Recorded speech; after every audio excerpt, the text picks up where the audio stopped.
del que es dueño verdadero de todo. Dice, había olvidado que el centro del proyecto ministerial era Dios, no yo. Había olvidado que el que me había dado los dones que empleé allí, ¿quién fue? Dios. Dios es el que da, Dios es el que añade, Dios es el que provee. Ahora procure que la presencia esté. Si se fue sin la presencia, entonces usted se la va a arreglar como usted pueda. Había olvidado que el que había levantado la comunidad de apoyo era Dios. Dios es el que va a poner gente a tu lado. Dios es el que va a poner la ayuda. Por eso tenemos que pedirle a Dios que ponga personas a nuestro lado que se conviertan en ayuda, que se conviertan en una comunidad que tenga una visión de ministerio. Había olvidado que el que había trabajado el corazón de los padres para que estuviesen dispuestos a enviar a sus hijos era Dios. A veces nosotros queremos emplear muchas estrategias humanas y estrategias de hombres que pueden funcionar de una manera, pero si Dios no le pone el toquecito. Yo no sé si recuerdan aquella época entonces el Señor endureció el corazón de Faraón. ¿Para qué lo endureció? Para que no ocurriera lo que quería. Después, entonces Él permitió, pero el Señor es el que pone el toque, la aprobación de las cosas. Por más que nosotros querramos hacer, el Señor es el que da el último visto bueno, el ok. Por eso muchas veces no llegan las cosas, porque nosotros queremos que lleguen en el tiempo de nosotros, y no ha llegado el tiempo de Dios para ellos. Había olvidado que las ovejas no me pertenecían a mí, sino a Dios. Cuando dejamos a un lado la presencia, las ovejas creemos que son nuestras. Yo sufro muchísimo porque yo tengo problemas aquí. El Señor anoche en una adoración que estaba con un pastor me habló en esta parte, porque yo quiero que la gente se convierta. Yo tengo problemas con eso. Y cuando yo veo que alguien no se convierte, y digo, ay Dios mío, oro, Señor, pero llámalo a tus pies, llámalo. Entonces a veces quiero que se conviertan antes del tiempo de Dios. Yo tengo ese problema, yo sé que ustedes no, pero a mí me pasa eso. Yo oraba principalmente por mis padres, que todavía no son cristianos. Yo dice, gracias Señor, porque mis hijos andan en el buen camino. Entonces yo no sé qué esperan ellos para entrarse en el buen camino. Y yo le decía a un pastor que estaba visitando mi casa paterna, digo, yo deseo ver mis padres en el camino del Señor.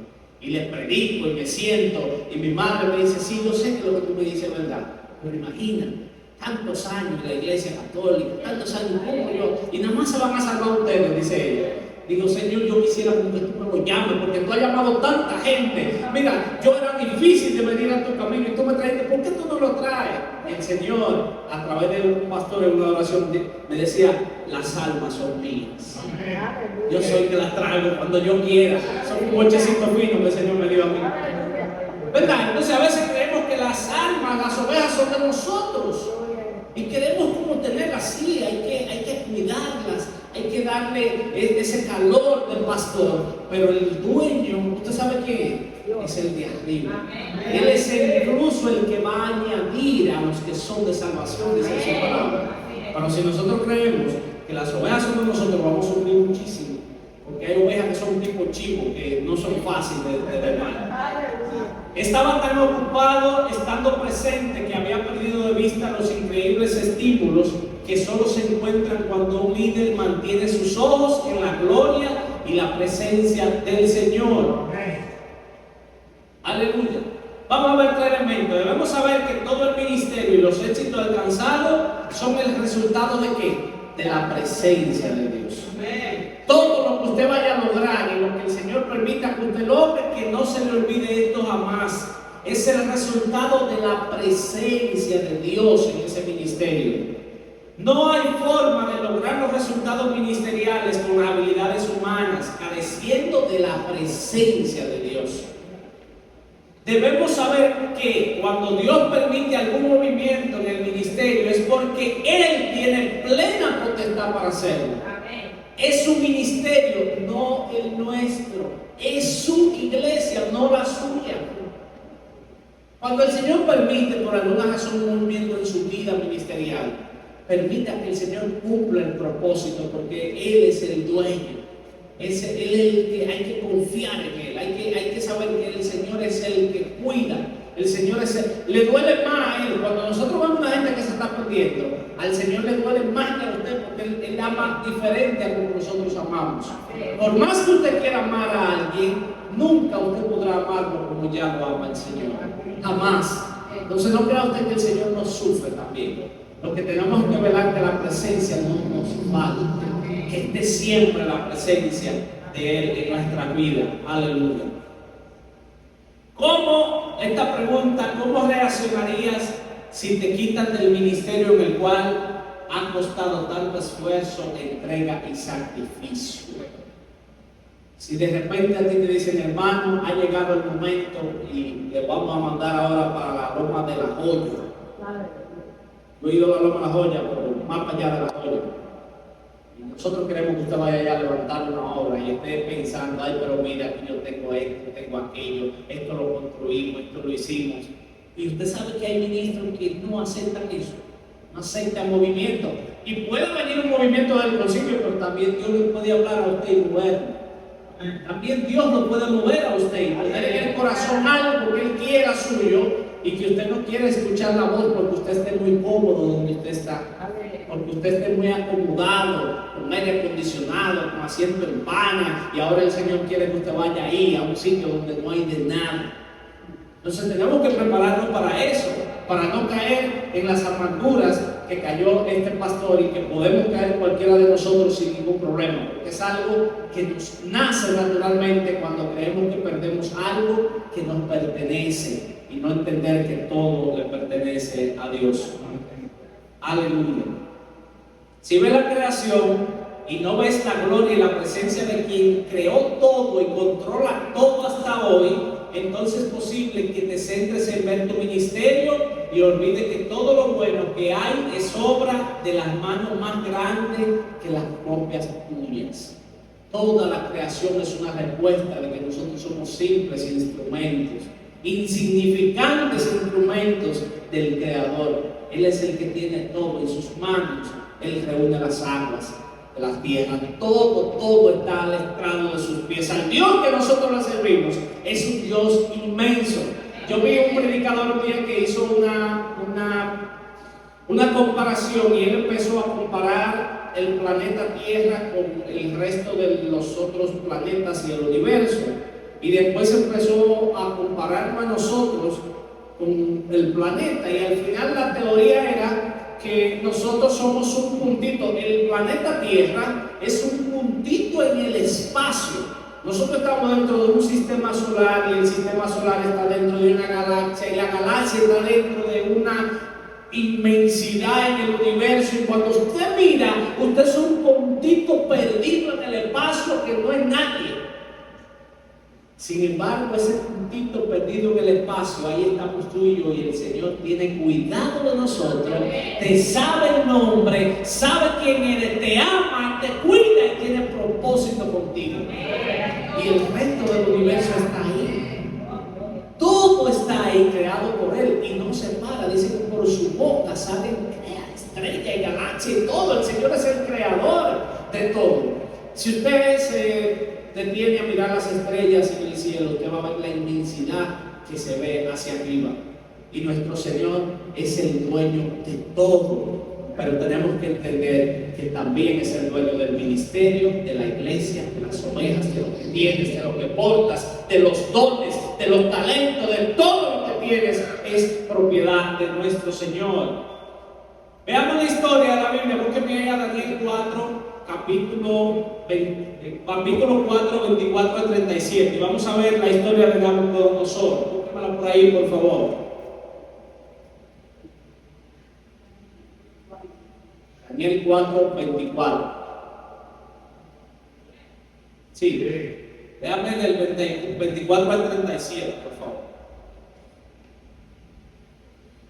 Esta es la interpretación, oh rey, y la sentencia del Altísimo que ha venido sobre mi Señor el Rey, que te echarán de entre los hombres y con las bestias del campo serán devorados, y con hierba del campo te apacentarán como a los bueyes, y con el rocío de los cielos serás bañado.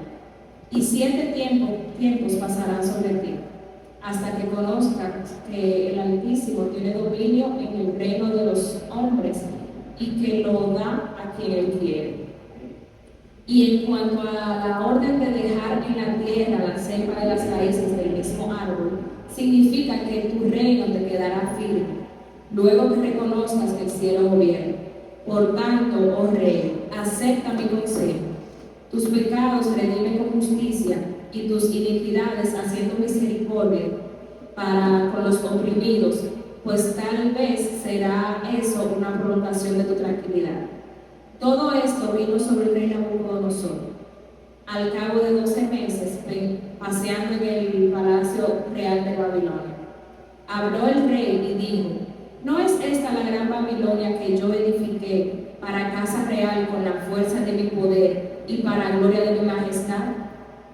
Aún estando la palabra en la boca del rey, cuando vino una voz del cielo: a ti se te dice, rey Nabucodonosor, el reino ha sido quitado de ti, y de entre los hombres te arrojarán, y con las bestias del campo será tu habitación, y como a los bueyes te apacentarán, y 7 tiempos pasarán sobre ti, hasta que reconozcas que el Altísimo tiene dominio en el reino de los hombres, y lo da a quien él quiere. En la misma hora se cumplió la palabra sobre Nabucodonosor, y fue echado de entre los hombres, y comía hierba como los bueyes, y su cuerpo se mojaba con el rocío del cielo, hasta que su pelo creció como plumas de águila, y sus uñas como las de las aves.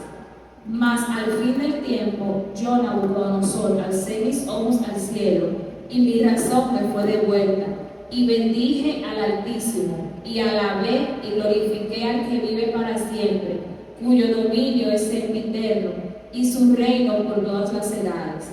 Todos los habitantes de la tierra son considerados como nada, y él hace según su voluntad en el ejército del cielo y en los habitantes de la tierra, y no hay quien detenga su mano y le diga: ¿qué haces? En el mismo tiempo mi razón me fue devuelta, y la majestad de mi reino, mi dignidad y mi grandeza volvieron a mí, y mis gobernadores y mis consejeros me buscaron, y fui restablecido en mi reino, y mayor grandeza me fue añadida. Ahora yo, Nabucodonosor, alabo, engrandezco y glorifico al Rey del cielo, porque todas sus obras son verdaderas y sus caminos justos, y él puede humillar a los que andan con soberbia. Amén.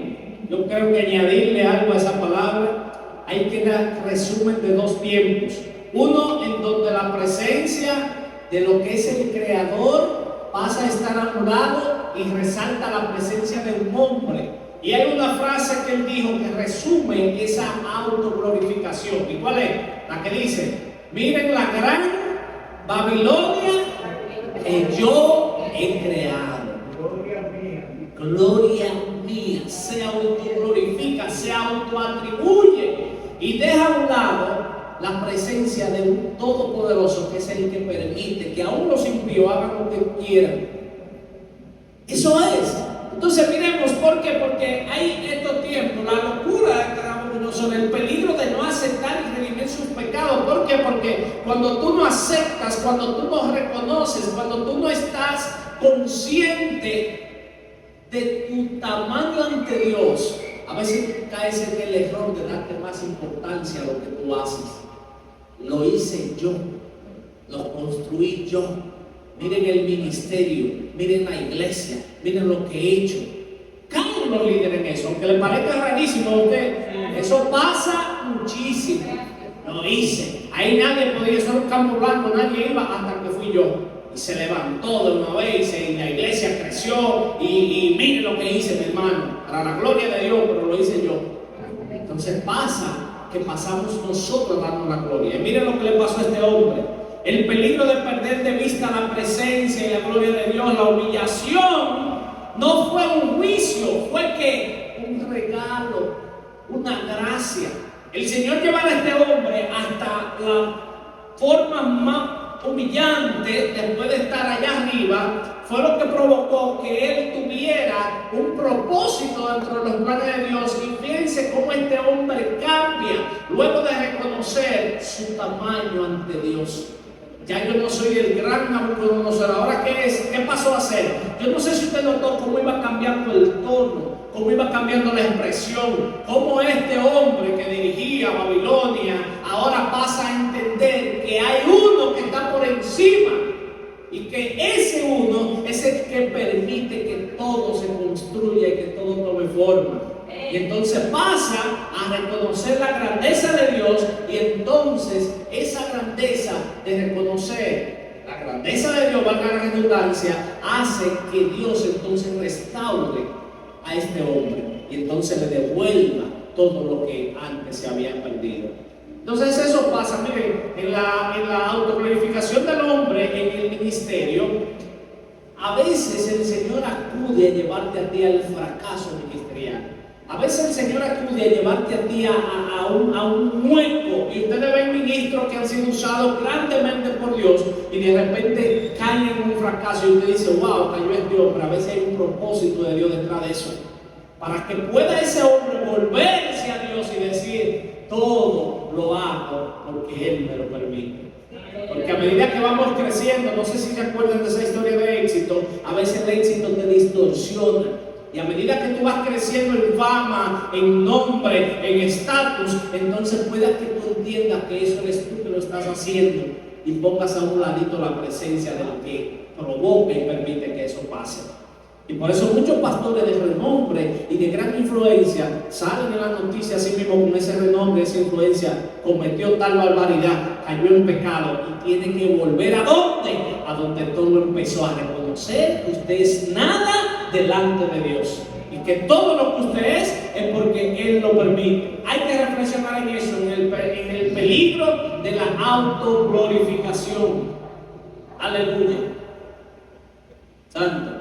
Búsqueme ahí 2 de Corintios. Aquí está, lo puse aquí. Y por todos murió, ¿para qué? Para los que viven, ya no vivan para sí, sino que para aquel que murió y resucitó por ellos. Ya no vamos a vivir para nosotros, sino ¿para quién?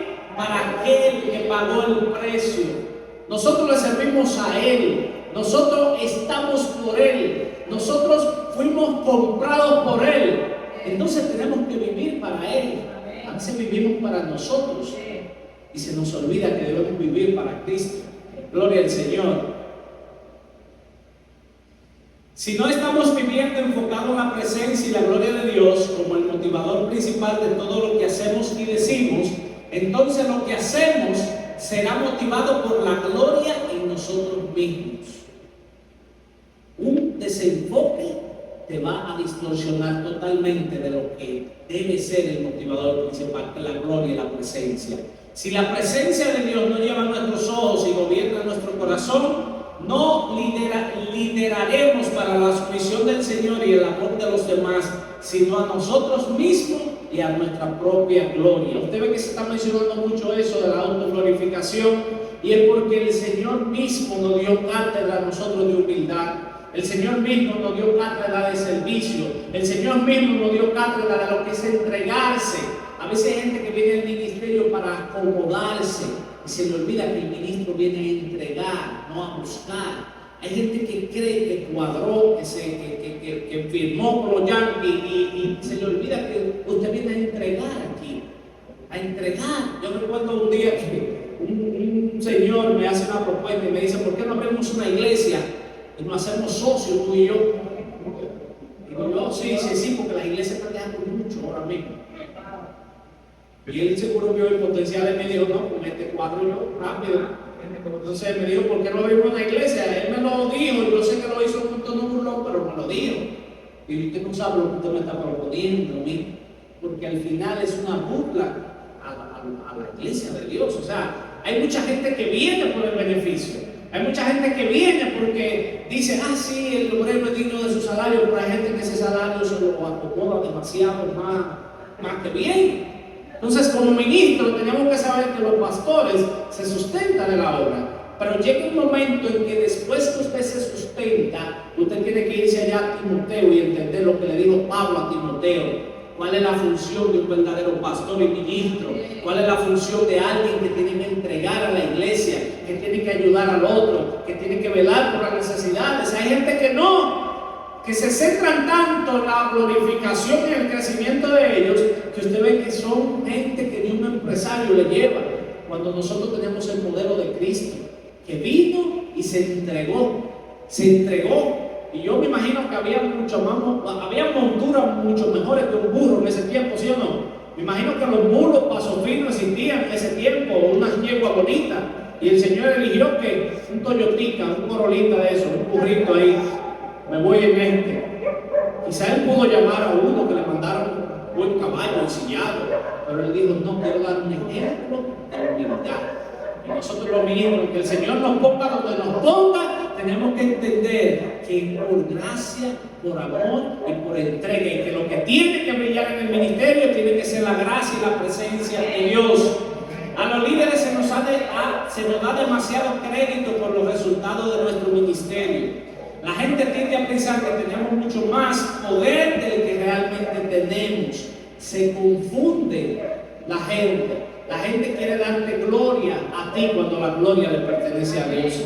La gente quiere darte crédito cuando el crédito es de nuestro Señor, que es el que provee. El éxito del ministerio es un testimonio de quién es Dios y lo que está dispuesto a hacer a través de nosotros. ¿Por qué? Por gracia.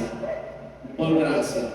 Si tú has llegado hasta aquí en este taller, si eres pastor o eres líder o eres miembro, y el Señor te tiene aquí con un propósito, porque entrarás en un cuerpo de liderazgo o perteneces a una comunidad, tienes que entender que esto es por gracia. Tienes que entender que tienes que amar lo que el Señor ha puesto en tus manos. Tienes que entender que hay que honrar el nombre de Dios en lo que nosotros hacemos. Tenemos que entender que lo que hacemos, tenemos que hacerlo como para el Señor mismo. Y las cosas van a ser diferentes. Cuando la veamos desde ese punto de vista, no van a tener los pastores que andar detrás de nosotros para que hagamos las cosas. Romano 11, porque de Él y por Él y para Él son ¿qué? Todas las cosas. Se lo repito. Porque de Él y por Él y para Él son todas las cosas. A Él sea la gloria. Todo es para Él. Todo es por Él. Todo, mi amado hermano, todo. A veces queremos que la gente crea que nosotros tenemos el mérito y no. Fíjense que este tema nos va a llevar a nosotros a aterrizar un poquito. A veces el orgullo y el ego ministerial que se nos crece a medida que nosotros vamos creciendo. Muy bonito cuando tenemos los templos más grandes, cuando hemos empezado en una iglesia pequeña y de repente el Señor pone gracia y el templo crece. Pero cuidadito que cuando tú crezcas, creas que fuiste tú que creciste. Cuidadito que cuando la obra tenga una buena membresía, tú creas que fuiste tú que lo lograste. Todo es por Él, para Él. Y debemos hacerlo